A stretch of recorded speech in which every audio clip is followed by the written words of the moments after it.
Bea Alonzo nang hihingi ng 30 milyon na damage kay OG Diaz. Mainit na pinag-uusapan ngayon sa ilang mga social media ang ulat kung saan naibulgar na ang actress na si Bea Alonzo ay nanghihingi ng P30 milyon mula sa talent manager at showbiz reporter na si OG Diaz para sa mga pinsalang ginawa umano ng huli laban sa kanya. Sa pahayag na inilathala ng legal counsel ni OG Diaz na si Attorney Reggie Tongol, ibinunyag niya na nagsampa ng counter affidavits ang kanyang mga kliyente laban kay Bea Alonzo, na nagsampa ng kaso laban sa mga showbiz reporters para sa impormasyong inilathala nila sa kanilang online program. Maging ang co-host ni OG Diaz na si Loy Villarama ay naghain rin ng perjury laban kay Bea Alonzo. Ipinahayag rin ni Attorney Tongol na naniniwala silang nabigo si Bea Alonzo na patunayan na may mali siya sa mga impormasyong ibinunyag ni OG Diaz tungkol sa kanya.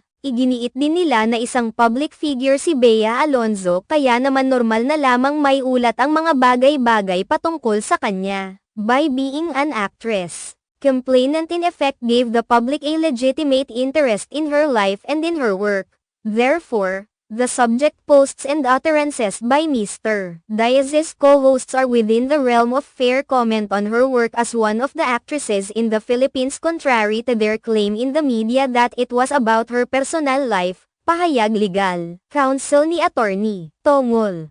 Under our laws, fair commentaries on matters of public interest are privileged and constitute a valid defense in an action for libel or slander, because democracy would be meaningless without free discussion of public affairs, even at the cost of a few bruised egos. Dagdag pa nito, inilarawan din nila ang 30 na milyong piso na hinihingi ni Bea Alonzo sa kampo ni OG Diaz bilang hindi makatwiran at hinimok din ang mga mamamahayag, blogger, at manunulat na huwag matakot sa mga balat sibuyas na mga public figures. Our clients will fight this case with courage because they have no malicious intent, and the 30 million pesos damages being asked by Ms. Bea Alonzo in her complaint is not only unjustified and unreasonable but is also exorbitant.